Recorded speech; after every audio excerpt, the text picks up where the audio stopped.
Today we will discuss the question answer of the interview. The very first question: do you think Umberto Eco likes being interviewed? Give reasons for your opinion. Write down the answer. Yes, we feel that Umberto Eco likes being interviewed for in all his answers. He speaks at great length while answering the questions of the interviewer. At no stage it appears that he wants to get rid of the interviewer. This is a clear indication that Umberto Eco likes being interviewed. Next question: how does Eco find the time to write so much? Children, write down. Eco finds the time to write so much for two reasons. First, as he writes about the same things but in different manners, he has some philosophical interests and he pursues them in his academic work and also in his novels. Even his books for children are about non-violence and peace. The second thing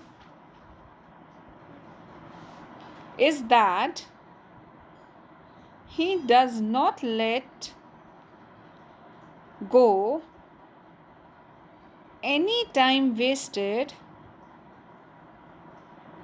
For example, while he was waiting for his interviewer, he had written an article. He calls this time interstice and makes full use of it. Next, children, I have already told you what do you mean by interstice. Interstice means a small crack or space. Okay, what was distinctive about Eco's academic writing style? Write down the distinctive quality of Eco's academic writing style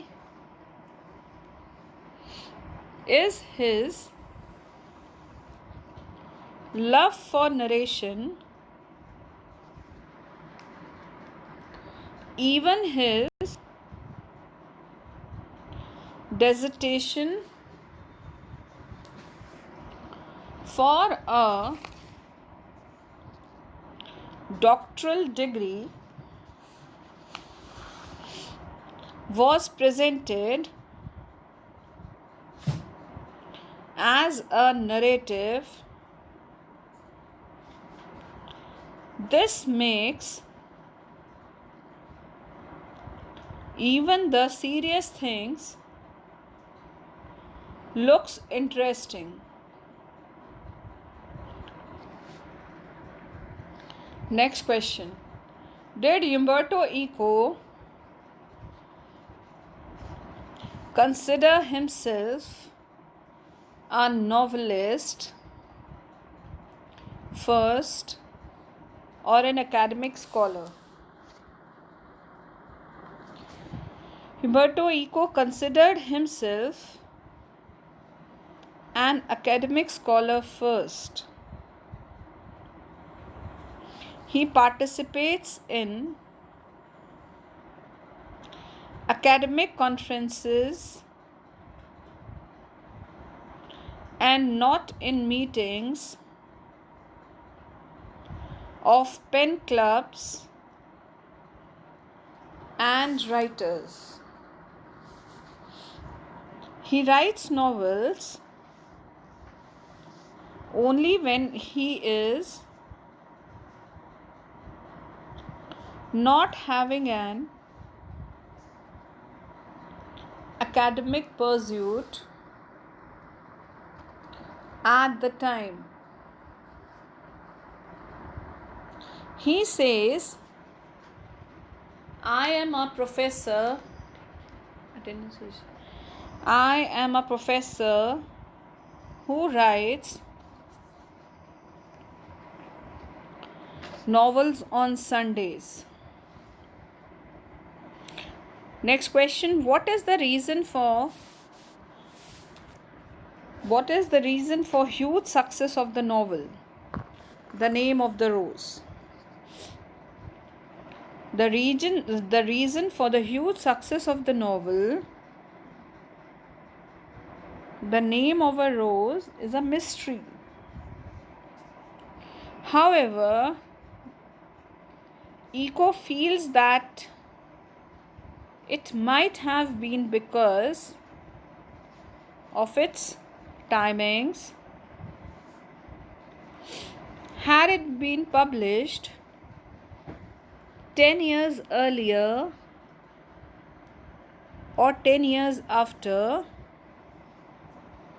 it might not have succeeded so well, he feels. Children, next question. What impression do you form about Umberto Eco as a scholar and writer on the basis of the interview?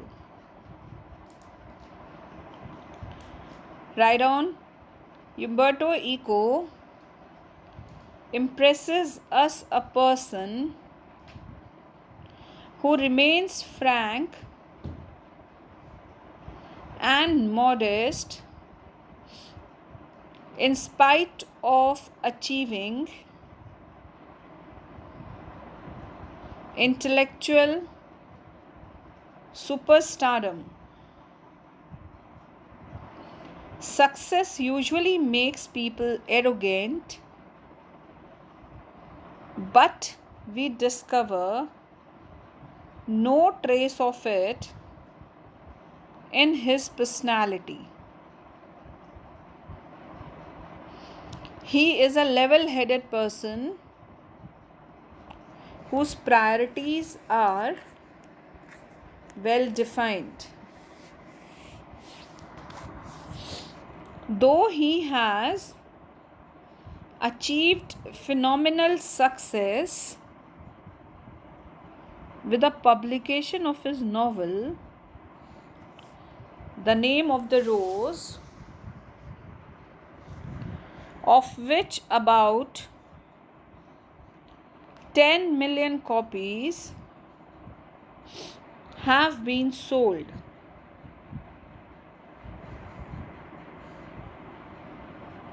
He regards novel as a means of reaching a larger audience. He frankly admits that he could not even expect to have 1 million readers with his scholarly book on semiotics. He regards himself an academic scholar first and a novelist later. He frankly admits that he started writing novels by accident. Now he is a professor who writes novels on Sundays. Compared to his 5 novels, he has more than 40 non-fiction work to his credit, which show his scholarship. He explains that he works in interstices or empty spaces. This is the mystery behind so much of his output. Last question. How does Umberto Eco pursue his philosophical and academic interests? How does he make use of interstices? What are the distinguishing features of his non-fictional style?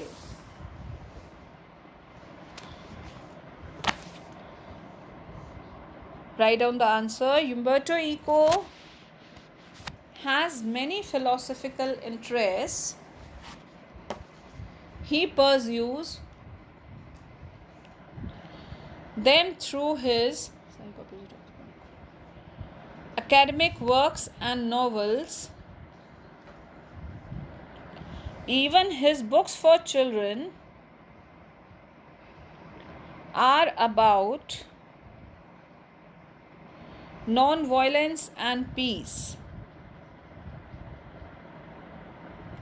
They are the same bunch of ethical and philosophical interests. Eco has written more than 40 scholarly non-fictional works. Among them is a seminal work on semiotics. He prefers to be called an academician. He participates in academic conferences and not in the meetings of pen clubs and writers. He identifies himself with the academic community. He declares that he is a university professor who writes novels on Sundays. Umberto shares a secret with the interviewer. He thinks that if we eliminate the empty space from the universe, the world will shrink. It will become as big as a fist. Similarly, we have a lot of empty spaces or interstices in our lives.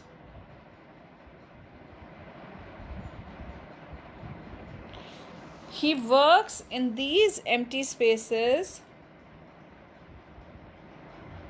and uses them to his advantage. Umberto Eco has evolved a distinct non-fictional style. It is different from the regular academic style, which is usually depersonalized and often dry and boring. Padmanabhan finds a certain playful and personal quality about his scholarly work. Eco admits that his essays have a narrative aspect. This narrative style of his scholarly work was fully developed later on his novels. So children, these were the question answer. Again, I'm telling you, this lesson interview is it is used as a communicative journal, and in our it is in a relatively modern society. And children, interview was invented a little over 130 years ago, and interview has become a common place of journalism. Several thousand celebrities have been interviewed over the years. So today, every literate person will have read an interview at some point in their lives. So in this lesson, the writer, he has told us opinion about the interview, its functions, methods, and merits. They all vary considerably. He tell us that they vary. Some call it as source of truth and an art, and the celebrities see themselves as its victims. So in the first part, he has told all these things, and in the second part, he had interviewed one of the writer, Umberto Eco, who has written a famous book. Which was a famous book? The name of the what was the name of the rose? It was a famous book. Note down the answers and send me the assignment.